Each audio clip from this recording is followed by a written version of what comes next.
فلا هادي له ونشهد أن لا إله إلا الله ونشهد أن محمدا عبده ورسوله صلى الله عليه وعلى آله وأصحابه وبارك وسلم تسليما كثيرا كثيرا. أعوذ بالله من الشيطان الرجيم. بسم الله الرحمن الرحيم.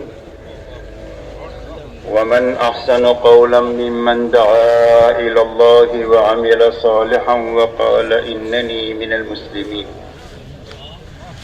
وقال عليه الصلاة والسلام: لا يؤمن أحدكم حتى يكون هواه تبعا لما جئت به، أو كما قال عليه الصلاة والسلام. میرے محترم بزرگ اور دوستو، بات کے شروع ہونے سے پہلے چند باتیں اچھی طرح ذہن نشین کر لے تاکہ ان مجالس میں بیٹھنے کا پورا نفع ملے. سب سے پہلی بات تو یہ ہے کہ ہر مجلس میں شروع سے لے کر اخیر تک آدمی رہے تاکہ پوری بات سنے، پوری بات سمجھے. جب پوری بات سنیں گے اور سمجھیں گے تو ہی عمل پورا کر سکیں گے، اور جب عمل پورا کریں گے تو اس کا پورا نفع ملے گا. ادھورے عمل پر کبھی کام کا پورا نفع نہیں ملتا. اس کے لیے شروع سے لے کر اخیر تک رہنے کی نیت کرے کہ وہ رہیں گے سارا مجمع. دوسری بات میرے دوستو یہ ہے کہ پوری مجلس میں آدمی جاگ کر بات کو سنے، اس لیے کہ آنکھیں بند ہو گئی تو کان بند ہو گئے. مجلس میں ہونے کے باوجود بھی کوئی بات دل تک جائے گی نہیں، اور جب بات دل تک نہیں جائے گی تو زندگی کی رخ کو صحیح نہیں کرے گی. وہ بات زندگی کی رخ کو صحیح کر دیتی ہے جو دل تک پہنچ جاتی ہے. اسی لیے کتابوں میں ایک واقعہ آتا ہے کہ ایک مجمع کسی مکان کے اوپر چوری کی تیاری کر رہا تھا. اتنے میں گھر کے مکان کی طرف سے، مالک کی طرف سے قرآن میں، نماز میں قرآن پڑھنے کی آواز ان کے کان پر پڑی، جس میں اللہ جل شانہ ارشاد فرماتے ہیں: الم یعن للذین آمنوا ان تخشع قلوبهم لذکر اللہ. کیا ایمان والوں کے لیے وقت آیا نہیں ہے کہ ان کے دل اللہ کی طرف متوجہ ہو جائے، اللہ سے ڈر جائے؟ بس یہ بات دل تک کیا پہنچنی تھی کہ فوراً ان کے سردار نے یہ کہا کہ وقت آ گیا، اور اپنی ساری چوری کے سامان کو چھوڑ کر پورا مجمع بیت اللہ پہنچا. سچی پکی توبہ کر کے بہت بڑے اللہ والے بن کر دنیا سے گئے. یہ دین کی بات کا اثر ہے، لیکن شرط یہ ہے کہ دل تک پہنچنی چاہیے، اور دل تک پہنچنے کے لیے ضروری ہے کہ پوری بات کو جاگ کر سنا جائے. اور جاگ کر سننے کا آسان راستہ یہ ہے کہ نیچے نہیں دیکھنا، آنکھیں بند نہیں کرنا، گھٹنوں میں ہاتھ نہیں ڈالنا، غیر ضروری ٹیکا اور سہارا نہیں لینا، بلکہ بات کرنے والے کی طرف دیکھتے رہنا. پھر بھی اگر آنکھ بند ہونے لگے تو اپنے آنکھوں کو مل کر کے، نیند کو دور کر کے مجاہدے کے ساتھ بات کو سنا جائے. اس لیے پوری بات کو جاگ کر سننا. اگر کوئی ساتھی پڑوس میں اس کی آنکھ بند بھی ہو رہی ہو تو اس کے ساتھ خیر خواہی یہ ہے کہ اس کو محبت کے ساتھ، پیار کے ساتھ اس کو جگہ دیا جائے، تاکہ اس خیر سے جو اس وقت پہ ملنے والی ہوتی ہے اس سے آدمی محروم نہ رہے. اسی کے ساتھ میں پوری بات کو دھیان اور توجہ سے سننا کہ جسم بھی یہاں ہے اور دل دماغ بھی یہاں ہے. اس لیے کہ دل دماغ یہاں نہیں ہوگا، جسم یہاں ہوگا تو بھی بات اپنی جگہ پہنچے گی نہیں.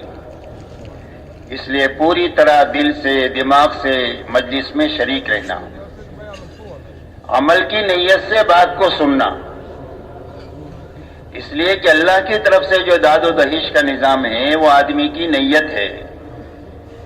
اسی لیے حدیث پاک میں فرمایا: وَإِنَّمَا لِكُلِّ امْرِئٍ مَّا نَوَىٰ، فرمایا ہر آدمی کو وہ چیز ملے گی جس کی اس نے نیت کیا۔ جب عمل کی نیت سے ہم بات سنیں گے تو اللہ عمل کی توفیق دیں گے، اور وقت پر اللہ تعالیٰ عمل کرا دیں گے، جی چاہے نہ چاہے، ماحول سازگار ہو ناسازگار ہو، حالات مناسب ہو غیر مناسب ہو، ہر حال میں عمل کی توفیق ملے گی عمل کی نیت کی برکت سے۔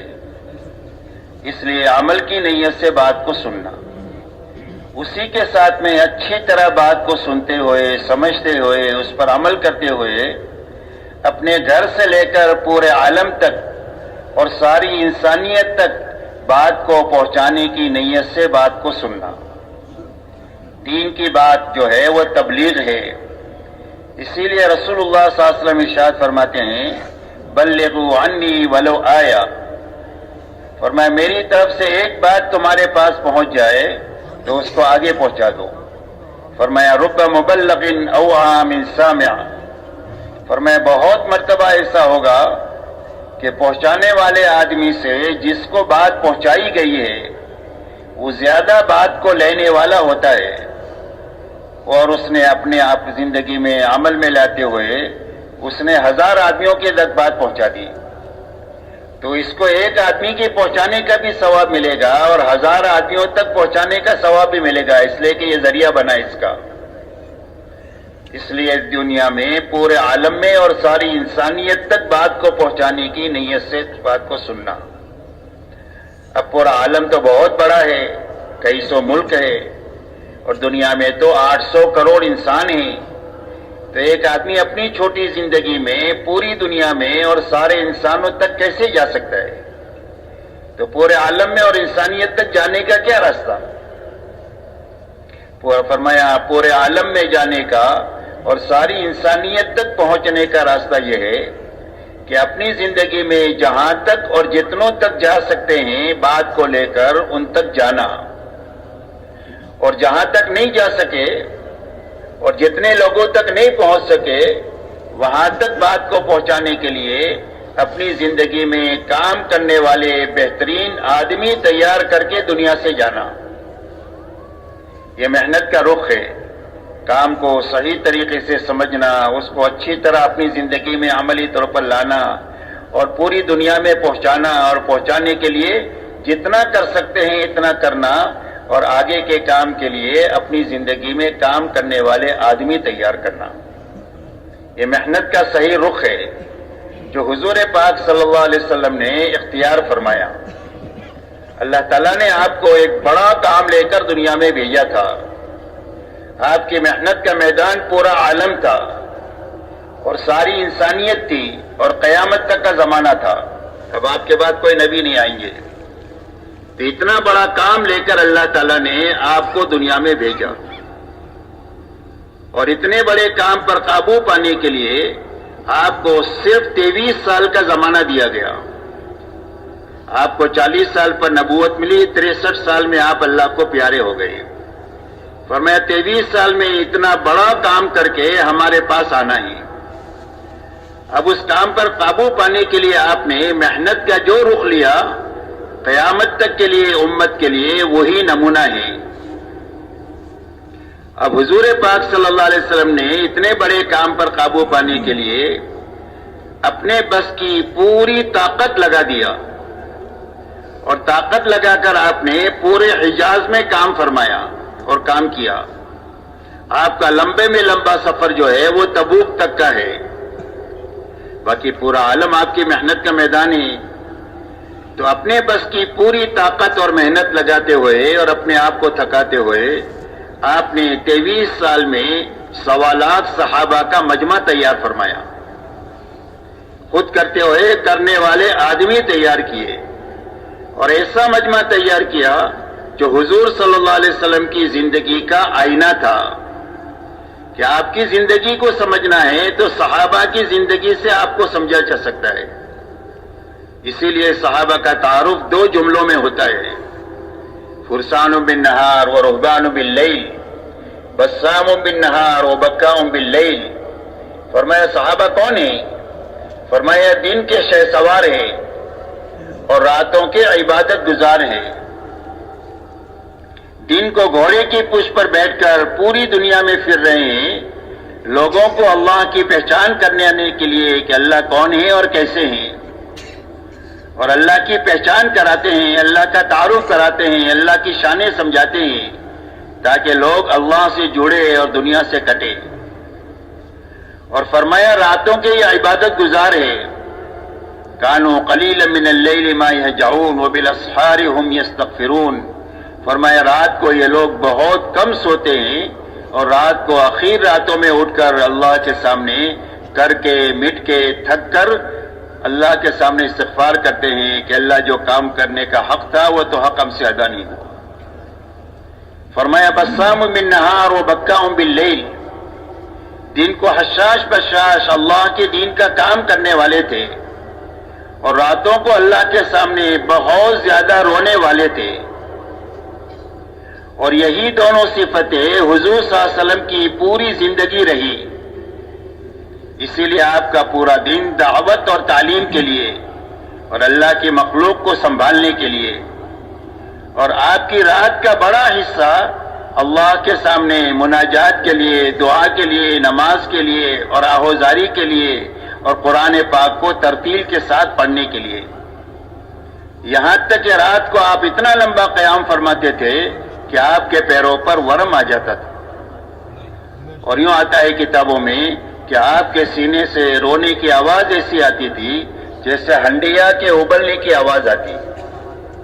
یہ آپ کا دن ہے، یہ آپ کا رات ہے، اور یہی دونوں چیزیں آپ کے مجمع میں منتقل ہوئی، اور آپ نے حجاز میں کام کرتے ہوئے جب یہ مجمع بنایا تو یہ مجمع بات کو لے کر دنیا میں گیا اور اپنی قبریں دنیا میں بنائی، اور صحابہ کرام رضی اللہ عنہ مجمعین نے اپنے ہاتھوں تابعین کا مجمع بنایا۔ تابعین صحابہ کے ہاتھوں تیار ہوئے، لاکھوں تابعین، اور تابعین کے ہاتھوں تبع تابعین کا مجمع تیار ہوا، لاکھوں تبع تابعین تیار ہوئے۔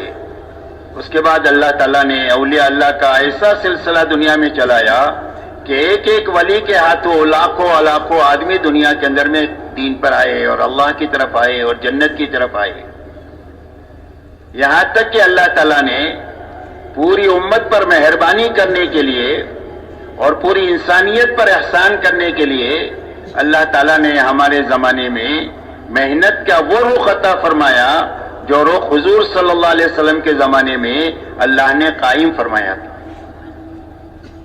آپ کے زمانے میں محنت کا یہ رخ تھا کہ جو آپ کی دعوت پر ایمان میں داخل ہوتا تھا وہ آپ کے ساتھ آپ کی محنت میں شریک ہو جاتا تھا، یہاں تک کہ 23 سالہ دور نبوت میں جتنے ایمان کی طرف آئے وہ سارے ایمان والے آپ کے ساتھ آپ کے دین میں بھی شریک ہے، آپ کی محنت میں بھی پورے شریک ہے،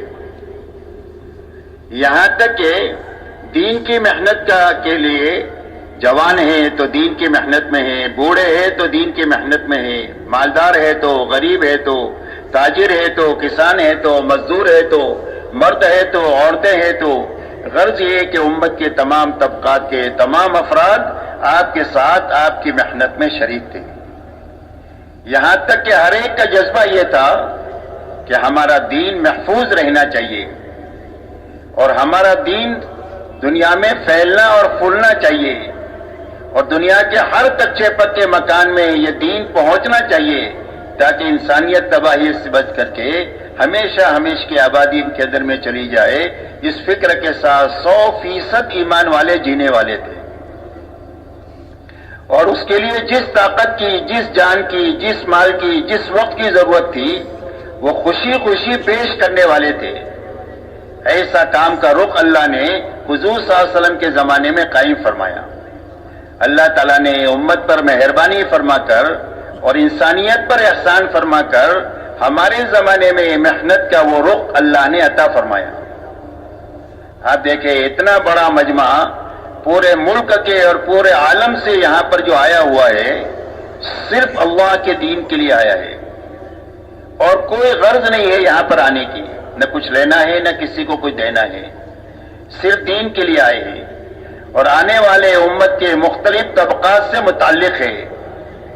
جس میں جوان بھی ہے، بوڑھے بھی ہے، مالدار بھی ہے، غریب بھی ہے، بیمار بھی ہے، تندرست بھی ہے، شہری بھی ہے، دیہاتی بھی ہے، پڑھے لکھے بھی ہے، ان پڑھ بھی ہے۔ غرض یہ کہ پوری امت اللہ کے دین کے لیے دین کے کام پر مجتمع ہے، اور ایسا طاقتور کام اللہ نے عطا فرمایا کہ ایک آدمی صحیح محنت کو اپنا لے اور صحیح فکر اپنا لے اور اس پر اپنی دعا کی اور محنت کی طاقت لگا دے تو پورے گاؤں کو، پورے شہر کو، پورے ملک کو، پوری یونیورسٹی کو ایک بچہ صحیح رخ پر لانے کا ذریعہ بن جائے۔ آپ کو دنیا میں سینکڑوں مثالیں ایسی ملے گی کہ گاؤں میں ایک معمولی آدمی نے دعوت کے کام کو صحیح رخ سے لیا، صحیح فکر، صحیح محنت لگائی، صحیح دعا کی طاقت لگائی تو پورے گاؤں کا رخ جو ہے وہ دینداری کی طرف لے آیا اور دعوت کی طرف لے آیا۔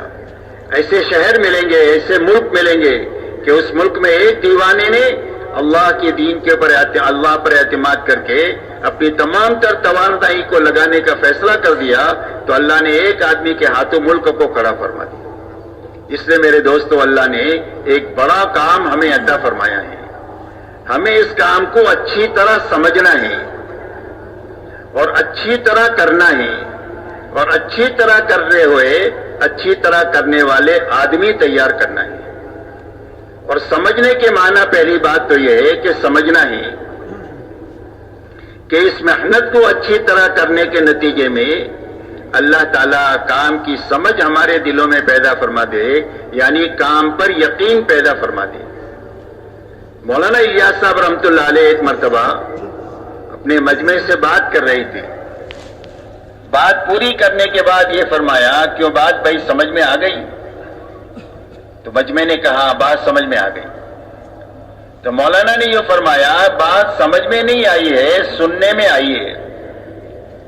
اور سمجھ میں آنا کس کو کہتے ہیں؟ اگر یہ سمجھ میں نہ ہے تو مسجد کے باہر چلے جاؤ اور وہاں جا کر کے دنیا داروں کو دیکھو جن کو اپنی اپنی دنیا سمجھ میں آئی ہوئی ہے۔ اسی لیے ہر آدمی اپنی دنیا کے کاموں میں پوری زندگی لگا ہوا ہے اور ہر حال میں لگا ہوا ہے، خوشی ہو، غمی ہو، بیماری ہو، تندرستی ہو، بارش ہو، سردی ہو، گرمی ہو، ہر حال میں اپنے کام میں لگا ہوا ہے اور پوری زندگی لگا ہوا ہے۔ اور اگر کوئی تعریف کرے تو بھی لگا ہوا ہے، کوئی برائی کرے تو بھی لگا ہوا ہے، اس لیے کہ ہر ایک کو وہ کام سمجھ میں آ گیا ہے، اپنا اپنا کام۔ اور سمجھ میں آنے کی بنیاد یہ ہے کہ ہر آدمی کا یقین یہ دل میں بنا ہوا ہے کہ میری زندگی میں جو ضرورتیں بھی پیش آئے گی، سوئی سے لے کر بچوں کی شادی تک، مکان خریدنے تک، گاڑی لینے تک، جو جو بھی ضرورتیں پیش آئے گی وہ ساری ضرورتوں کا انتظام میرے اس مشغلے سے ہوگا۔ یہ یقین اس کی استقامت کا ذریعہ ہے۔ اسی طرح میرے دوستو، اس محنت میں اچھی طرح لگنے کے نتیجے میں اور اچھی طرح کرنے کے نتیجے میں کام کرنے والے کا یقین یہ بنے کہ میری زندگی کے ہر چھوٹے بڑے مسائل اور میری دنیا اور آخرت کے ہر چھوٹے بڑے انفرادی اجتماعی مسائل اللہ اس محنت کے ذریعے سے حل فرما دیں گے۔ سیرت کی روشنی میں یہ بات ہم کو سمجھ میں آ جائے، اس لیے کہ یہ بات سمجھ میں اور یقین کے درجے میں بات آئے گی تو ہی زندگی بھر اس کام کو کرنا آسان ہوگا، ورنہ پکڑنا چھوڑنا ہوگا، کیا چھوڑ دیا، کیا چھوڑ دیا، کیا چھوڑ دیا۔ اس طرح پکڑنے چھوڑنے سے کام نہیں ہوتا ہے، بلکہ کام میں مستقل طور پر لگے رہنے کے نتیجے میں اور آگے بڑھتے رہنے کے نتیجے ہی سے کام ہوتا ہے۔ اسی لیے آپ کی محنت میں جو آئے صحابہ وہ کام میں لگے رہے اور اپنے آپ کو تقاضوں پر چلاتے رہے، یہاں تک کہ 23 سالہ دور نبوت میں ایک ایسا مجمع تیار ہو گیا کہ جس مجمع کو دیکھ کر اسلام کو سمجھا جا سکتا ہے اور اسلام کو اپنایا جا سکتا ہے۔ یہ حضور صلی اللہ علیہ وسلم نے فرمایا کہ میرے سارے صحابہ ستاروں کے مانند ہیں، جن کے پیچھے بھی تم چلو گے وہ تم کو اللہ تک اور جنت تک پہنچا دیں گے۔ تو اتنا بڑا کام ہوا وہ لگے رہنے کی وجہ سے ہوا۔ اس لیے میرے دوستو، پورا مجمع یہ طے کریں کہ اس کام کو اچھی طرح سمجھنا ہے، کہ بھئی سمجھنا ہے اور اچھی طرح اس کو کرنا ہے، اور اچھی طرح کرتے ہوئے اچھی طرح کرنے والے آدمی تیار کر کے دنیا سے جانا ہے۔ تاکہ جیے تو اطمینان سے جیے اور مرے تو اطمینان سے مرے۔ ایک باپ اپنی اولاد کو اپنی زندگی میں کاروبار سنبھالتا ہوا دیکھ لیتا ہے، فیکٹری سنبھالتا ہوا دیکھ لیتا ہے، تو اطمینان سے جی بھی لیتا ہے، اطمینان سے مر بھی جاتا ہے کہ کوئی بات نہیں، میرے جینے مرنے سے میرے کاروبار کو کوئی فرق نہیں پڑے گا، میرے بچوں نے سنبھال لیا ہے۔ اسی طرح ہماری ہر مسجد میں، ہمارے ہر محلے میں، ہمارے ہر گاؤں میں اور ہمارے ہر شہر میں اور ہمارے دنیا کے ہر ملک میں ایک معتدی مجمع دعوت اور تبلیغ کا ایسا ہونا چاہیے جو کام کو اچھی طرح سمجھا ہوا ہو، اچھی طرح کرنے والا ہو، اور ایسا اچھی طرح کرنے والا ہو کہ اس کے ہاتھوں نیا نیا مجمع کام میں آتا چلا جائے تاکہ ہم جیے تو اطمینان سے جیے اور مرے تو اطمینان کے ساتھ مرے کہ ہمارے جینے مرنے سے کوئی فرق نہیں پڑے گا، کام کے سنبھالنے والے گاؤں سے لے کر عالم میں کھڑے ہو گئے۔ کیوں بھائی اس طرح کریں گے انشاءاللہ؟ اللہ ہمارے سب کے لیے آسان فرمائے۔ میرے محترم بزرگوں، دوستو، سمجھنے کی بات یہ ہے اور پوری امت اور انسانیت کو سمجھانے کی بات یہ ہے کہ اللہ تعالیٰ نے روئے زمین پر بسنے والے ہر ایک مرد اور ہر ایک عورت کی دنیا اور آخرت کے بنانے کے لیے اللہ نے اپنے پاس سے دین اتارا ہے، اور قرآن پاک میں اعلان فرما دیا ان الدین عند اللہ الاسلام۔ فرمایا اب ساری انسانیت کے لیے زندگی گزارنے کا جو طریقہ اللہ کے یہاں پسندیدہ ہے وہ صرف دین اسلام ہے۔ وَمَن يَبْتَغِ غَيْرَ الْإِسْلَامِ دِينًا فَلَن يُقْبَلَ مِنْهُ وَهُوَ فِي الْآخِرَةِ مِنَ الْخَاسِرِينَ۔ فرمایا جو اسلام کے علاوہ اور کسی راستے پر چل کر آئے گا اللہ کے یہاں مقبول نہیں ہوگا، اور اس کی آخرت ہمیشہ ہمیشہ کے لیے اجڑ جائے گی جہاں کبھی بھی آبادی نہیں ہوگی۔ اس لیے میرے دوستو، اللہ تعالیٰ نے ساری انسانیت کی کامیابی کے لیے دین اسلام اتارا ہے کہ زندگی جو بنے گی وہ بھی دین ہی کے راستے سے بنے گی، اور آخرت بھی جو بنے گی وہ صرف دین ہی کے راستے سے بنے گی۔ اور ہماری پوری محنت کی اور بھاگ دوڑ کی بنیاد دین ہے کہ ہر فرد امت کی زندگی میں پورا دین اپنی حقیقت کے ساتھ میں آ جائے۔ تو اللہ تعالیٰ نے دنیا اور آخرت کے بنانے کے لیے دین اتارا ہے، اور اپنی سنت روئے زمین پر یہ جاری فرمائی ہے کہ جو کوئی بھی پوری دینداری کے ساتھ جیے گا اور دینداری پر مرے گا، اللہ اس کی دنیا بھی اچھے سے اچھی بنا دیں گے اور اس کی آخرت جنت کی شکل میں ایسی بنا دیں گے کہ جس کے بعد کبھی بھی بربادی نہیں ہوگی، ہمیشہ آباد ہی آبادی رہے گی۔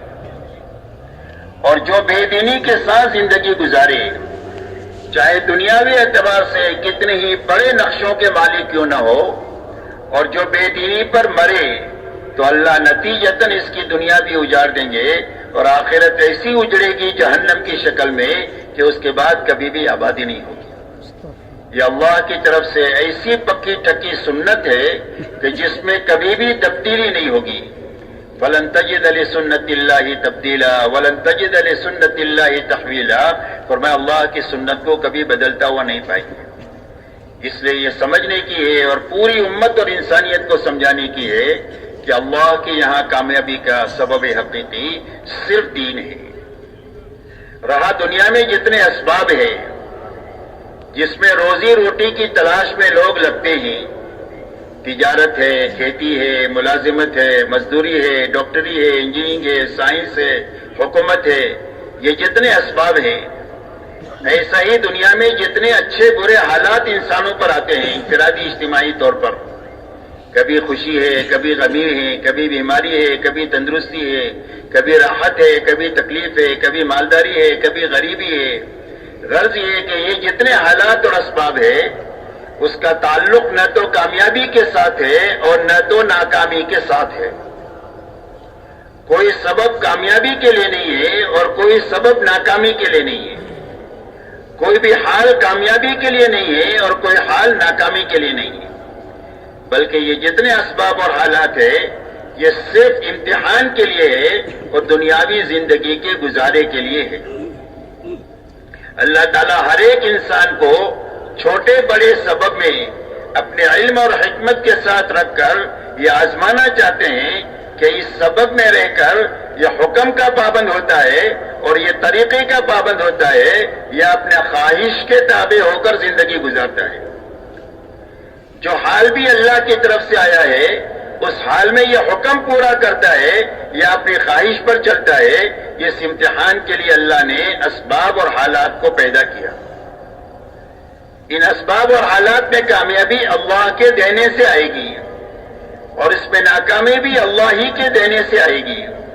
کامیابی کے آنے کا راستہ ان اسباب میں اور حالات میں حکم کو پورا کرنا ہے اور نبی کے طریقے پر چلنا ہے، اور ناکامی کا راستہ خواہش پر چلنا ہے، منمانی پر چلنا ہے. اور دنیا میں جینے کے دو ہی راستے ہیں، تیسرا کوئی راستہ نہیں ہے. ایک راستہ حکموں والا راستہ ہے جو نبی لے کر دنیا میں تشریف لاتے ہیں، اور ایک راستہ خواہشات والا ہے، منمانی والا راستہ ہے. یہ فرعون کا، شداد کا، حامان کا، ابی بن خلف کا راستہ ہے. یہ راستہ جہنم کا راستہ ہے. حکموں والا راستہ، طریقے والا راستہ یہ کامیابی والا راستہ ہے اور یہ جنت والا راستہ ہے. اور اس بات کو اچھی طرح ساری انسانیت کو قیامت تک کے لیے سمجھانے کے لیے اللہ تعالیٰ نے قوموں کے اور افراد کے واقعات کو بیان فرمایا ہے کہ اللہ تعالیٰ نے حکومت دیا حضرت سلیمان علیہ السلام کو اور داؤد علیہ السلام کو، اور یہ دونوں اپنی حکومت میں رہ کر کامیاب ہو گئے دین کی بنیاد پر. اور اللہ ہی نے حکومت دیا فرعون اور نمرود کو، اور یہ فرعون اور نمرود حکومت میں رہ کر بے دینی کے راستے سے ناکام ہو گئے. اللہ نے ان کو اجاڑ دیا. مال حضرت عبد الرحمن ابن عوف کو اللہ نے عطا فرمایا، اور اتنا مال عطا فرمایا کہ جب ان کا انتقال ہوا ہے تو ان کی وراثت میں تقسیم ہونے کے لیے سونے کی اتنی اینٹیں تھیں کہ اس کو وارثوں میں تقسیم کرنے کے لیے کاٹ کر کے وارثوں میں تقسیم کیا گیا تو کاٹنے والوں کے ہاتھوں میں چھالے پڑ گئے. اتنا مال دے کر اللہ نے ان کو مالداری میں چمکا دیا. اور ان 10 صحابہ میں سے وہ ہے جن کو اللہ کے نبی صلی اللہ علیہ وسلم نے دنیا ہی میں جنت کی بشارت عطا فرمائی. دوسری طرف اللہ نے قارون کو مال دیا، اور اس قارون نے مال میں بے دینی کا راستہ اپنایا تو اللہ تعالیٰ نے اس کو مال کے نقشے میں رہ کر زمین میں دسا دیا، اور یہ قیامت تک زمین میں دستا ہی چلا جائے گا. تجارت مہاجرین کے پاس تھی، اللہ تعالیٰ نے مہاجرین کو تجارت میں چمکا دیا. اور تجارت قوم شعیب کے پاس تھی، اللہ تعالیٰ نے قوم شعیب کو تجارت میں رکھ کر اجاڑ دیا. باغات انصار مدینہ کے پاس میں تھے رضی اللہ عنہم کے پاس، اللہ تعالیٰ نے ان کو باغات میں رکھ کر چمکا دیا، اور اتنی برکت مدینہ کے کھجور میں دیا کہ صدیاں بیت گئی ہے اور پوری دنیا کے لوگ کھا رہے ہیں، کھلا رہے ہیں، لے کر جا رہے ہیں، اور ابھی تک وہ ختم نہیں ہو رہی ہے، اس لیے کہ دین کی بنیاد پر اللہ نے ان کو باغات میں رکھ کر کے چمکا دیا. اور قوم سبا کو اللہ تعالیٰ نے باغات میں رہ کر اجاڑ دیا. ایک طرف وزارت حامان کے پاس میں ہی اللہ نے حامان کو وزارت میں رکھ کر اجاڑ دیا، اور ایک طرف وزارت حضرت یوسف علیہ السلام کے پاس ہے اور یوسف علیہ السلام کو اللہ نے وزارت میں رکھ کر چمکا دیا. یہ دنیا کے سارے اسباب کا اللہ تعالیٰ نے انجام بیان فرمایا کہ یہ بڑے بڑے اسباب ہم نے دینداروں کو بھی دیے اور بے دینی کو بھی دیے. بے دینی والے بے دینی کے راستے سے ان اسباب میں اجڑ گئے، اور دیندار ان اسباب میں رہ کر دینداری کے راستے سے آباد ہو گئے. اس لیے بنیادی بات سمجھنے کی اور سمجھانے کی ہے کہ اللہ کے یہاں جو سبب بھی جس کو ملا ہے اس میں کامیابی کا راستہ صرف اللہ کا دین ہے. اس لیے میرے دوستو، دعوت اور تبلیغ کے راستے سے محنت کسی ایمان والے کو اس کے کاروبار کی چھوڑانے کی محنت نہیں ہے، یا اس کے گھر کے نظام کو اجاڑنے کی محنت نہیں ہے، بلکہ یہ محنت اس بات کی ہے کہ جو مسلمان جن شعبوں میں ہیں ان شعبوں میں رہتے ہوئے اللہ کے حکموں پر چلنے کی اور نبی کے طریقے پر چلنے کی طاقت پیدا کر لے. جب اپنی نبی کے طریقے پر یہ چل لے گا اور اللہ کے حکم کو اپنے اپنے ان شعبوں پر پورا کر لے گا تو ان شعبوں میں رکھ کر اللہ اس کو کامیاب کر دیں گے. جس طرح عبادت کے راستے سے کامیاب کریں گے ایسا ہی ان مشغلوں کے راستے سے بھی اس کو کامیاب کریں گے. اسی لیے حدیث پاک میں آتا ہے التاجر الصدوق الامین مع النبیین والصدیقین والشہداء والصالحین، فرمایا سچا اور امانتدار تاجر بڑا کام کرتا ہے، امپورٹ ایکسپورٹ کا کام کرتا ہے، کروڑوں خربوں میں کھیلتا ہے، لیکن امانت داری ہے، سچائی ہے، تو فرمایا قیامت کے دن اللہ اس کو نبیوں کے ساتھ، صدیقین کے ساتھ اور شہداء کے ساتھ اٹھائیں گے۔ اس کی تجارت دنیا نہیں ہے، دین ہے، اللہ اس دین کے راستے سے اور تجارت کے راستے سے اس کو یہ اونچا مقام آخرت میں عطا فرمائیں گے۔ ایک آدمی کھیتی کرتا ہے اور کھیتی شریعت کے مطابق کرتا ہے، اللہ کے حقوق بھی ادا کرتا ہے، مخلوق کے حقوق بھی ادا کرتا ہے، تو فرمایا اس کی کھیتی جب تک ہری بھری ہوتی ہے وہ اللہ کی پاکی بیان کرتی ہے اور اس کا ثواب کسان کو ملتا ہے۔ جانور دانا کھا جائے، چور چوری کر جائے، تو فرمایا اس پر کسان کو صدقے کا ثواب ملے گا۔ اس کے لیے اس کی کھیتی یہ دنیا نہیں ہے، بلکہ اس سے اس کی آخرت اچھے سے اچھی اللہ بنائے گی۔ ایک آدمی مزدور آدمی ہے، غریب ہے، اللہ تعالیٰ نے اس کے لیے مصلحت غربت پہ رکھی ہے، اس لیے کہ اللہ جانتے ہیں کہ کس کے لیے مال مفید ہے، کس کے لیے غربت مفید ہے۔ کسی کا دین مال کے ساتھ اٹکا ہوا ہوتا ہے کہ اگر مال چلا جائے تو یہ کافر ہو جاوے، اور کسی کا دین فقر کے ساتھ اٹکا ہوا ہوتا ہے، اگر یہ اس کے پاس مال آ جائے تو یہ سرکش بن جائے۔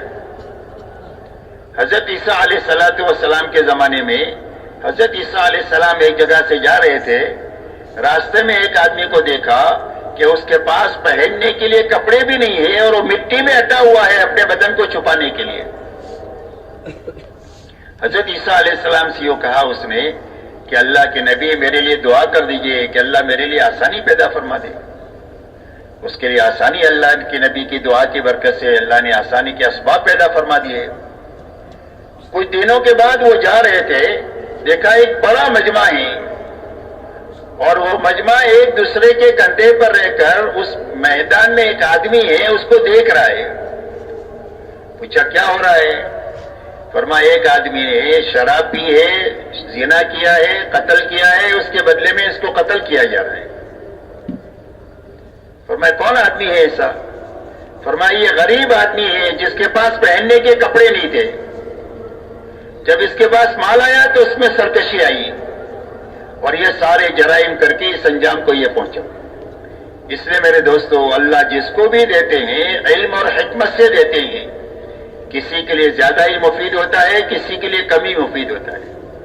لہذا ایک آدمی کو اللہ نے غریب بنایا ہے، روز محنت کرتا ہے، روز کھاتا ہے، لیکن حدیث پاک میں آتا ہے کہ وہ صبح میں جب مزدوری کے لیے نکلتا ہے اور شام کو مزدوری کر کے واپس آتا ہے، اللہ کے حق کو پہچانتا ہے اور مخلوق کے حقوق کو بھی پہچان کر کے اپنی مزدوری میں چلتا ہے، نہ مال میں چوری کرتا ہے نہ جان میں چوری کرتا ہے، تو فرمایا شام کو اس حال میں واپس لوٹتا ہے کہ اللہ اس کے سارے گناہوں کو معاف فرما دیتے ہیں۔ روز مقدر کی روزی بھی مل رہی ہے اور روز مغفرت بھی مل رہی ہے اللہ کے خزانے سے۔ ایک آدمی حاکم ہے، اللہ نے اس کے نصیب میں حکومت لکھی ہے اور وہ ملک کا بادشاہ ہے یا ملک کے بہت بڑے خطے کا وہ بادشاہ ہے، لیکن انصاف کے ساتھ حکومت کرتا ہے، تو فرمایا قیامت کے دن اللہ تعالیٰ اس کو عرش کے سائے میں جگہ دیں گے، جبکہ اللہ کے سائے کے سوا کوئی سایہ نہیں ہوگا۔ اتنا بڑا مقام قیامت کے دن اللہ تعالیٰ اس کو عطا فرمائیں گے انصاف کے ساتھ حکومت کرنے کے نتیجے میں۔ اس کی حکومت دنیا نہیں ہے، اس کا حکومت کرنا دین ہے۔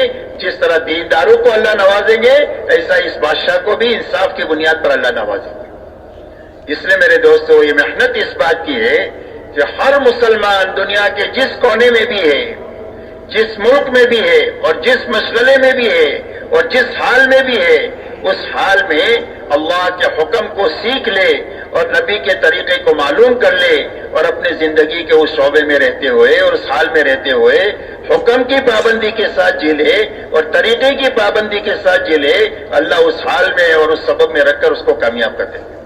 یہ محنت اس بات کی ہے میرے دوست۔ اسی کے ساتھ میرے دوستو، ایک بات سمجھنے کی یہ ہے کہ اللہ کی طرف سے جو کامیابی ملے گی وہ پورے دین پر ملے گی۔ اسی لیے اللہ تعالیٰ ایمان والوں سے مخاطب ہے، یا ایھا الذین آمنوا ادخلوا فی السلم کافہ ولا تتبعوا خطوات الشیطان انہ لکم عدو مبین۔ اللہ جل شانہ قرآن پاک میں ارشاد فرماتے ہیں کہ اے ایمان والو، اسلام میں اور دین میں پورے داخل ہو جاؤ اور شیطان کے نقش قدم پر مت چلو، اس لیے کہ شیطان تمہارا کھلا ہوا دشمن ہے۔ جب زندگی میں دین پورا ہوگا تو اللہ کی طرف سے وعدے سارے قرآن میں کیے ہوئے پورے ہو جائیں گے، اور اللہ تعالیٰ کامیابی کے اسباب دنیا میں پیدا فرما کر ان کو کامیاب کر دیں گے۔ اور جب زندگی میں دین ادھورا ہوگا تو دنیا میں نقد مصیبتیں آئیں گی۔ فرمایا ما اصابکم من مصیبت فبما کسبت ایدیکم ویعفو عن کثیر۔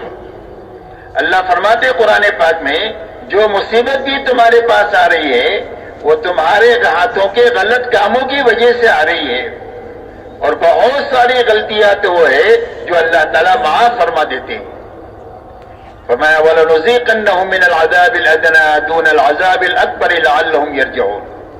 اللہ فرماتے ہیں کہ بڑا عذاب جو موت سے شروع ہوگا اس سے پہلے دنیا میں چھوٹی چھوٹی تکلیف کی شکلیں ہم پیش کر کے دنیا میں اس لیے بھیجتے ہیں تاکہ اپنی غلط زندگی سے یہ توبہ کر کے اللہ کی طرف رجوع کرے۔ یہ بھی ایمان والوں کے حق میں رحمت ہوتا ہے کہ اللہ کی طرف رجوع کی توفیق مل جاوے۔ اس لیے میرے دوستو، دنیا میں جب دین ادھورا ہوگا تو دنیا میں نقد مصیبتیں آئے گی۔ جو کوئی بھی مصیبت اس وقت میں دنیا میں نظر آ رہی ہے اپنی انفرادی اور اجتماعی زندگیوں میں، اور اپنے چھوٹے بڑوں کے اوپر، وہ سارے حالات دنیا میں جو ہے یہ دین کی کمی کی وجہ سے ہے۔ تو محنت اس بات کی ہے کہ ہر ایمان والے کی زندگی میں پورا دین آئے اور اپنی حقیقت کے ساتھ آئے۔ اسی لیے اللہ جل شانہ ہر ایمان والے مرد اور عورت سے یہ مطالبہ کرتے ہیں کہ اسلام میں اور دین میں پورے داخل ہو جاؤ، اور شیطان کے نقش قدم پر مت چلو، شیطان تمہارا کھلا ہوا دشمن ہے۔ تو پورا دین پر داخل ہونے کے کیا معنی ہے؟ اللہ تعالیٰ نے 2 لائن کے احکامات عطا فرمائے ہیں، ایک کرنے کے لائن کے احکامات دیے ہیں اور ایک بچنے کے لائن کے احکامات دیے ہیں کہ یہ کرنا ہے یہ نہیں کرنا۔ کرنے کے جتنے کام بتائے ہیں ان سارے کاموں کو کرنا، اور جتنی بچنے کی چیزیں ہیں ان ساری چیزوں سے بچنا، یہ پورا دین ہے۔ اسی لیے علماء یہ فرماتے ہیں کہ اس آیت کریمہ کے شان نزول کے بارے میں مفسرین نے یہ لکھا ہے کہ آیت اتری ہے حضرت عبداللہ ابن سلام رضی اللہ تعالیٰ عنہ کے بارے میں، جو اسلام سے پہلے ایک سچے آسمانی مذہب کے ماننے والے تھے۔ اسلام کے آنے کے بعد اللہ تعالیٰ نے اس سارے مذاہب کو منسوخ کر دیا اور پوری انسانیت کے لیے ایک ہی دین طے فرمایا، وہ دین اسلام ہے۔ اس مذہب میں جس کے وہ ماننے والے تھے اس میں اونٹ کا گوشت کھانا منع تھا۔ ان کے دل میں یہ بات آئی کہ اب میں نے اسلام قبول کر لیا ہوں، اسلام میں اونٹ کا گوشت کھانا حلال ہے، فرض واجب تو نہیں ہے، اگر میں نہ کھاؤں تو میرا اسلام پر بھی عمل ہو جائے گا اور پہلے مذہب کو جس کو میں مانتا تھا اس پر بھی عمل ہو جائے گا۔ ایسے اچھے جذبے سے ایک مباح چیز کو چھوڑ دیا، کوئی فرض نہیں چھوڑا، کوئی واجب نہیں چھوڑا، کوئی گناہ کا کام نہیں کیا، ایک مباح چیز کو چھوڑ دیا۔ مباح ایسی چیز کو کہتے ہیں کہ جس کرو تو بھی ٹھیک ہے، نہ کرو تو بھی کوئی بات نہیں۔ اس پر اللہ کی طرف سے قرآن میں آیت اتر رہی ہے کہ اے ایمان والو، اسلام میں پورے داخل ہو جاؤ اور شیطان کے نقش قدم پر مت چلو، اس لیے کہ شیطان تمہارا کھلا ہوا دشمن ہے۔ کہ اب اسلام کے آنے کے بعد کسی اور مذہب کی طرف، کسی اور تہذیب اور تمدن کی طرف، دنیا کی کسی اور طور طریقوں کی طرف تمہارا للچائی ہوئی نگاہوں سے دیکھنا اور اس کو اپنے دل میں پسند کرنا، اللہ اس کو برداشت نہیں کریں گے، اس لیے کہ ہم نے دین تمہارے پر پورا اتار دیا ہے۔ الیوم اکملت لکم دینکم واتممت علیکم نعمتی ورضیت لکم الاسلام دینا۔ ہم نے دین پورا تمہارے لیے اتار دیا ہے اور اپنی نعمتوں کو تمہارے پر تمام کر دیا ہے۔ اور ہم نے دین اسلام تم کو پسند کر کے دیا ہے، اب ادھر ادھر تانپ جھانک کی اجازت نہیں کہ وہ مجمع جاگ رہا ہے کہ سو رہا ہے؟ جاگ رہا ہے ماشاءاللہ. لیکن یہاں پر میں اوپر بیٹھا ہوں نا، مشورے سے مجھے اوپر بٹھایا ہے، تو نظر آتا ہے کون جاگ رہا ہے کون سو رہا ہے. تو اس کے لیے آپ حضرات سے ہماری درخواست ہے کہ بھئی آنکھیں کھولیں اور جاگ کر پوری بات سنیں. پوری بات سننا ضروری ہے. ہر مجلس کا رنگ الگ ہوتا ہے، ہر مجلس میں ضروری باتیں الگ الگ ہوتی ہیں. وہ ساری مل کر اجتماع کے ختم پر کام کی ایک شکل ذہنوں میں بنے گی، اور اگر مجلس سے ایسی ہی ضائع ہو گئی تو پھر اخیر میں جا کر جیسے آئے تھے ایسا ہی واپس ہو جائیں گے. اس لیے ایک بڑے کام کے لیے ہم سب جمع ہوئے ہیں، اور اتنا بڑا انتظام ایک بڑے کام کے لیے ہے. اور کام یہ ہے کہ ہماری زندگی مقصد پر آئے کہ اللہ تعالیٰ نے ہم کو دنیا میں کیوں پیدا کیا ہے. اور مقصد دین ہے، دین کی محنت ہے، عبادت ہے اور دعوت ہے. اللہ کے کلمے کو زندگی میں لانا ہے اور پوری دنیا میں زندہ ہو جائے، اس کی محنت ہے. یہ ہماری زندگی کا مقصد ہے، اسی کے لیے اللہ نے دنیا میں ہم کو پیدا کیا ہے. اس لیے میرے محترم بزرگوں دوستو، یہ محنت دعوت اور تبلیغ کی اس بات کی ہے کہ ہر ایمان والے کی زندگی میں پورے دین پر چلنے کی طاقت پیدا ہو جائے. اس لیے کہ معلومات کی کمی نہیں ہے اور دین پر چلنے کے وسائل کی کمی نہیں ہے.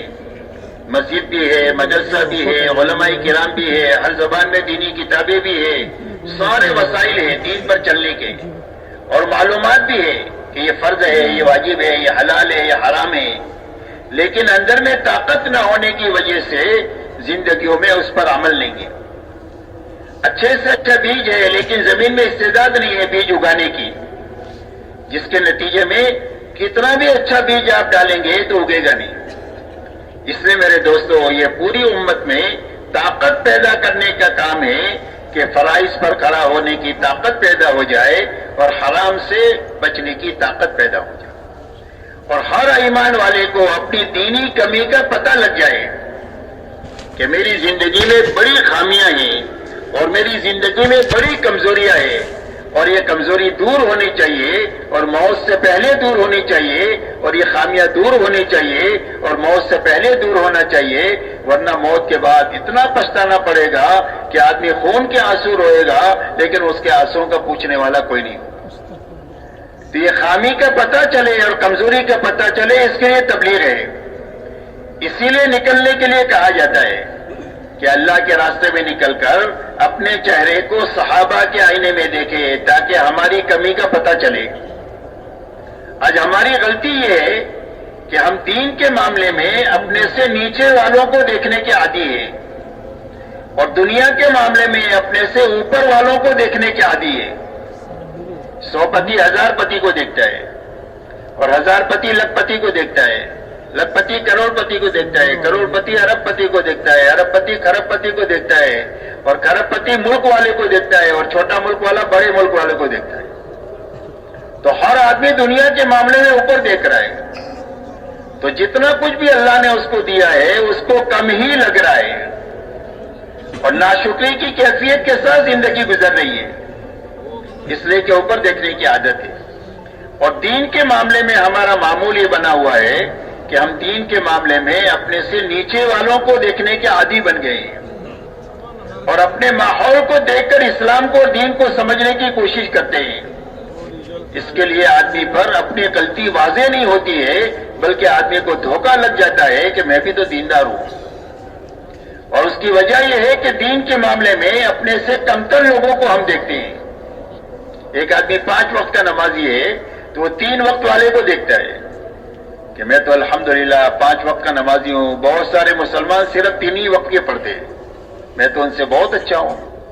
اور 3 وقت والے جمعہ والوں کو دیکھتے ہیں کہ ہم تو 3 وقت کی پڑھتے ہیں، بہت سارے مسلمان صرف جمعہ مسجد میں آتے ہیں. اور جمعہ والے ان کو دیکھتے ہیں جو جمعہ بھی نہیں پڑھتے، بولے بہت سارے مسلمان تو وہ ہے جو جمعہ بھی نہیں پڑھتے، ہم تو جمعہ کی نماز تو پڑھ لیتے ہیں، ہم تو بہت اچھے ہیں. اور جو جمعہ کی نماز بھی نہیں پڑھتے ہیں وہ دیکھتے ہیں ان کو جو شرابی کبابی ہیں کہ ہم نمازی تو نہیں پڑھتے ہیں باقی ہم شرابی کبابی تھوڑی ہے. بہت سارے مسلمانوں کو دیکھو پتہ نہیں کن کن غلطیوں میں ہیں، آپ تو ان کو جا کر کے سمجھاؤ، ہم تو بہت اچھے لوگ ہیں، اور اگر ان کے پاس آپ جاؤ تو کہیں گے کہ کلمہ تو ہم پڑھتے ہیں، جنت تو ہماری ہے۔ آپ تو ان لوگوں کو جا کر کے دعوت دو جو کو کلمہ نہیں جانتے اور کلمے والے نہیں ہیں، ہم تو ان سے بہت اچھے ہیں۔ تو جو جس بے دینی میں ہے اس کو اپنی بے دینی کا کمی کا پتہ نہیں ہے، اور جب دینی کمی کا پتہ نہیں ہے تو اس کی دور کرنے کی فکر بھی نہیں ہے۔ حالانکہ میرے دوستو یہ بے فکری بہت اچھی بات نہیں ہے، یہ بے فکری بالکل خالی ہونے کی علامت ہے کہ اندر کچھ نہیں ہے، ورنہ جب جیب میں پیسہ ہوتا ہے تو آدمی کو فکر ہوتی ہے کہ کوئی اڑا نہ لے جائے۔ صحابہ کے بارے میں ہر وقت میں وہ اپنے دین کے بارے میں فکر مند تھے۔ ایک تابعی فرماتے ہیں کہ میری 30 صحابہ سے ملاقات ہوئی، ان سب کو میں نے روتے ہوئے پایا اور وہ سارے اپنے اوپر نفاق کا ڈر کرتے تھے کہ کہیں ہم منافق نہ ہو۔ صحابیت کے مقام پر کوئی دنیا کا بڑے سے بڑا ولی پہنچ نہیں سکتا، اس مقام کے لوگ اپنے بارے میں فکر مند تھے کہ کہیں ہماری نفاق پر موت نہ آئے۔ اس لیے میرے محترم دوستو، دعوت اور تبلیغ کی محنت اس بات کی ہے کہ ہر آدمی اپنے اس غلط ماحول سے نکل کر ایک پاکیزہ ماحول میں آ کر اپنے چہرے کو صحابہ کے آئینے میں دیکھے، تاکہ اس کی زندگی میں شکر اور صبر کی کیفیت پیدا ہو۔ اللہ والے یہ فرماتے ہیں کہ آدمی صابرین اور شاکرین میں سے ہو نہیں سکتا۔ اللہ تک پہنچنے کے یہ 2 راستے ہیں، ایک شکر کا ہے اور ایک صبر کا ہے، لیکن صابرین اور شاکرین میں سے ہو نہیں سکتا ہے جب تک دنیا کے معاملے میں اپنے سے نیچے نہیں دیکھے اور دین کے معاملے میں اپنے سے اوپر نہ دیکھے۔ اور جب یہ دین کے معاملے میں اپنے سے اوپر دیکھے گا اور دنیا کے معاملے میں نیچے دیکھے گا، تو اللہ اس کو صبر بھی دیں گے، شکر بھی دیں گے، اور ان دونوں راستوں سے اللہ تک یہ پہنچ جائے گا۔ اس لیے میرے دوستو یہ محنت اس بات کی ہے کہ ہر ایمان والا اپنے غلط ماحول سے، جہاں غلط دیکھنے کا عادی بن چکا ہے، وہاں سے نکل کر کے ایک پاکیزہ ماحول میں آئے جو مسجد کا ماحول ہے، اور وہاں پر 24 گھنٹے اعمال کی ایک فضا ہوتی ہے، اس فضا میں آ کر کے اپنے اندر میں پورے دین پر چلنے کی طاقت پیدا کرے۔ جب طاقت پیدا ہو جائے گی تو زندگی میں دین آ جائے گا۔ حضور صلی اللہ علیہ وسلم نے پوری امت میں پہلے محنت کر کے طاقت پیدا کیا حکموں پر چلنے کی، اور جب حکم پر چلنے کی طاقت پیدا ہو گئی، اب اللہ کی طرف سے جو احکامات آئے وہ سارے احکامات پر عمل جو ہے وہ آسان ہو گیا۔ اس لیے میرے دوستو اپنی زندگی کو صحابہ کے آئینے میں دیکھنے کے لیے تبلیغ ہے کہ ہر آدمی اللہ کے راستے میں نکل کر اپنے آپ کو صحابہ کے آئینے میں دیکھے، اس لیے کہ حق مقید ہے آپ کے ساتھ اور آپ کے صحابہ کے ساتھ۔ حضور صلی اللہ علیہ وسلم سے پوچھا گیا کہ حق کیا ہے؟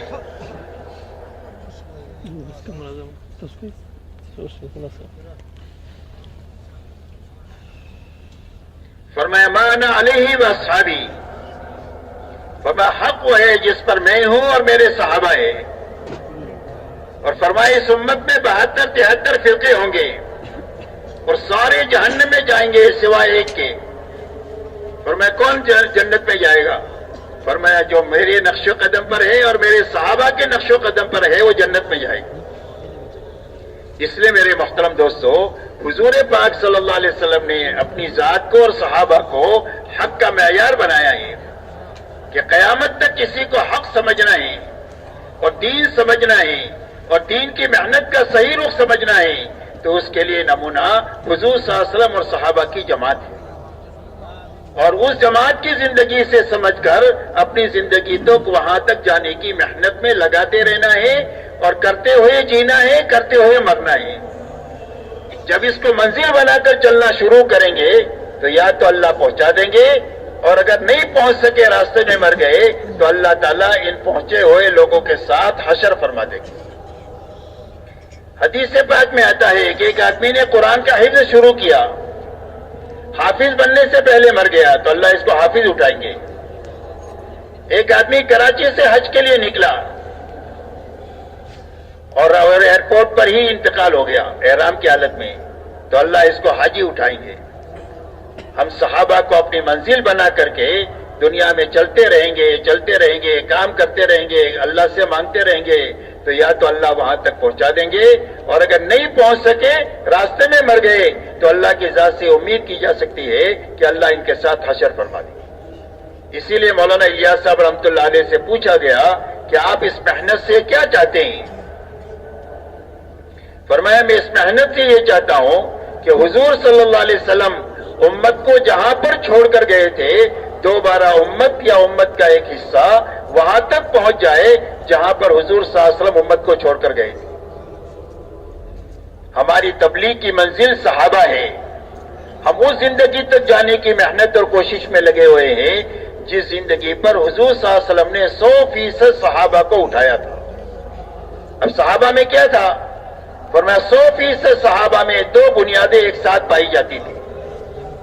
ایک تو پورا دین اپنی حقیقت کے ساتھ پایا جاتا تھا کہ جو قرآن میں ہے وہ زندگی میں ہے. کانوا کتاب اللہ یمشون علی الارض، فرمایا زمین پر اللہ کی چلتی پھرتی کتاب تھے. جو کرنے کے لیے کہا وہ زندگی میں ہے، جس سے بچنے کے لیے کہا اس سے زندگی بچی ہوئی ہے. جن صفات سے متصف ہونے کے لیے اللہ نے قرآن میں فرمایا ہے اس صفات سے زندگی متصف ہے، اور جس صفات سے دور رہنے کا حکم دیا ہے ان صفات سے اپنی زندگی کو بچائے ہوئے ہے. وہ کتاب قرآن کا نمونہ تھے جو زمین پر چل پھر رہے تھے. ایک مرتبہ ایک غیر مسلم نے کہا کہ تمہارا قرآن کہاں ہے؟ تو ایک صحابی کی طرف اشارہ کر کے فرمایا ھذا کتاب اللہ یمشی علی الارض، فرمایا اللہ کی کتاب ہے جو زمین پر چل پھر رہی ہے. تو ایک تو پورا دین اپنی حقیقت کے ساتھ زندگی میں تھا، اور زندگیوں میں دین پورا آئے گا تو اللہ کے وعدے پورے ہوں گے. اللہ تعالیٰ نے قرآن پاک میں بڑے بڑے وعدے کیے اس امت کے لیے. کیا اس امت کو ہم کیا دیں گے؟ فرمایا سربلندی دیں گے. فرمایا اس امت کو کیا دیں گے؟ فرمایا محبتیں دیں گے آپس میں. کیا اس امت کو کیا دیں گے؟ کیا اس کو خلافت دیں گے؟ کیا اس امت کو کیا دیں گے؟ فرمایا دین کو، ان کے دین کو قوت دیں گے کہ دنیا کے سارے شعبوں پر قرآن کا راج ہوگا، منمانی کا اور نفسانیت کا راج نہیں ہوگا، بلکہ جو قرآن کہے گا ایسی زندگی کے مطابق حکومتیں بھی ہوگی، مزدوری بھی ہوگی، تجارت بھی ہوگی اور کھیتی بھی ہوگی. ہر آدمی اپنی ذاتی زندگی میں اور اجتماعی زندگی میں قرآن کے حکموں کا پابند بن کر کے جیے گا. ایسی قوت ہم دین کو عطا فرمائیں گے، اور ان کے خوف و ہراس کو امن سے بدل دیں گے. ان کے خوف و ہراس کو امن سے بدل دیں گے. دنیا کی زندگی کو پاکیزہ زندگی عطا فرما دیں گے، اور آخرت جنت کی شکل میں ان کی بنا دیں گے، جس کے بعد کبھی وہاں سے نکلنا نہیں چاہیں گے، کبھی وہاں سے ان کو نکالا نہیں جائے گا. اس لیے میرے محترم بزرگوں دوستو، ایک تو 100% صحابہ میں پورا دین اپنی حقیقت کے ساتھ پایا جاتا تھا. دوسری بات صحابہ میں یہ تھی کہ 100% صحابہ نے اپنی جان اور مال کو اللہ کے دین کے محنت کے تقاضوں کے مقابلے میں بے قیمت بنایا تھا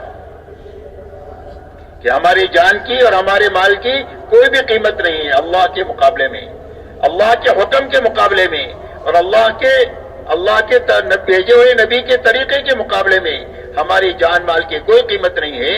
ایک جان لگانے کا تقاضا ہے تو ایک جان لگائیں گے، خوشی خوشی لگائیں گے، اور گھرانہ لگانے کا تقاضا ہے تو گھرانہ لگائیں گے، برادری لگانے کا تقاضا ہے تو برادری کو اللہ کے نام پر لگائیں گے، اور اگر پورے ملک کو لگانے کا تقاضا پڑے تو پورے ملک کو اللہ کے نام پر اور اللہ کے حکم پر لگائیں گے، اس لیے کہ اللہ بڑے اور اللہ کا حکم بڑا. ایسا ہی ہمارا مال ہماری نگاہوں میں بے قیمت ہے. مسلمان کا مال تو بہت قیمتی ہے. اگر یہ نماز پڑھ رہا ہو اور کوئی چوری کر جائے تو حکم یہ ہے کہ اپنی نماز کو توڑ کر اپنے مال کو یہ بچا لے. مسلمان کا مال تو بہت ہی قیمتی ہے، لیکن اللہ کے دین کا تقاضا آ جائے، اللہ کا حکم آ جائے تو اس کے لیے ہماری جان بھی حاضر ہے، ہمارا مال بھی حاضر ہے. ایک بھی لگا سکتے ہیں، 1000 بھی لگا سکتے ہیں، اور جھاڑو مار کر پورا لگانے کا تقاضا ہے تو پورا بھی لگا سکتے ہیں. یہ دو باتیں 100% صحابہ میں تھی، اور دعوت کی محنت سے پوری امت پر محنت کر کے یہ دو بنیادیں امت میں زندہ کرنے کی محنت ہے.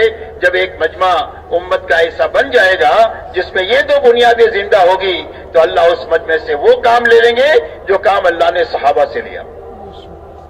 اگر یہ تھوڑے ہوں گے تو اللہ اپنے لشکروں کو ان کے ساتھ کر کے اللہ زیادہ کر دیں گے، اور اگر یہ کمزور ہوں گے تو اللہ اپنے قوت ان کے ساتھ ملا کر ان کو قوی بنا کر کے اللہ وہ کام لے لیں گے، اور دنیا کی کوئی طاقت ان کے بیچ میں آ نہیں سکتی ہے، ان کو روڑا اٹکا نہیں سکتی ہے۔ اللہ اپنی قدرت سے کام کریں گے اور اس مجمع کے ذریعے سے کریں گے جن میں یہ دو بنیادیں زندہ ہوں۔ اس لیے میرے محترم دوستو، ایک بڑا کام ہے جو ہمارے زمانے میں ہو رہا ہے، اس کام کو اچھی طرح سمجھنا ہے اور اچھی طرح کرنا ہے۔ اچھی طرح کرنے ہی سے آدمی بنے گا، صرف پھرنے سے بنے گا نہیں۔ زمین میں گٹلی صحیح رکھنا یہ ہمارے ذمے ہے، درخت اللہ بناتے ہیں۔ نطفے کو صحیح جگہ پہنچانا یہ انسان کے ذمے ہے، انسان اللہ بناتے ہیں۔ ایسا ہی تبلیغ کا ایک کام ہے اور اس کی بہت ساری بنیادیں ہیں، جن بنیادوں کے ساتھ یہ تبلیغ ہے۔ جب یہ ان بنیادوں کے ساتھ یہ تبلیغ ہوگی تو اللہ سب سے پہلے اس محنت میں لگنے والے کو اللہ توبہ دیں گے، پچھلی زندگی پر ندامت عطا فرمائیں گے، اور اگلی زندگی میں صحیح چلنے کا عزم اور ارادہ عطا فرمائیں گے۔ اور توبہ میرے دوستو اتنی بڑی نیکی ہے کہ پچھلے سارے گناہ اللہ معاف فرما دیں گے، اور آگے کے لیے اللہ سے ملنے کا اور اللہ سے قریب ہونے کا راستہ ہموار کر دیں گے۔ اس لیے میرے دوستو پہلی بات تو یہ کہ پورا مجمع اس مجلس میں اللہ سے توبہ مانگے پچھلی زندگی کے بارے میں، کہ بھئی سارا مجمع تیار ہے اللہ سے ان 3 دنوں میں پچھلی زندگی پر توبہ پر آنسو بہا کر آئندہ زندگی صحیح گزارنے کا عزم اور ارادہ لے کر یہاں سے اللہ کے راستے میں جانا ہے، اور جو واپس جائیں وہ بھی کام کرنے کے جذبے سے جانا ہے، کہ بھئی جائیں گے انشاءاللہ، انشاءاللہ، انشاءاللہ، انشاءاللہ، انشاءاللہ، انشاءاللہ۔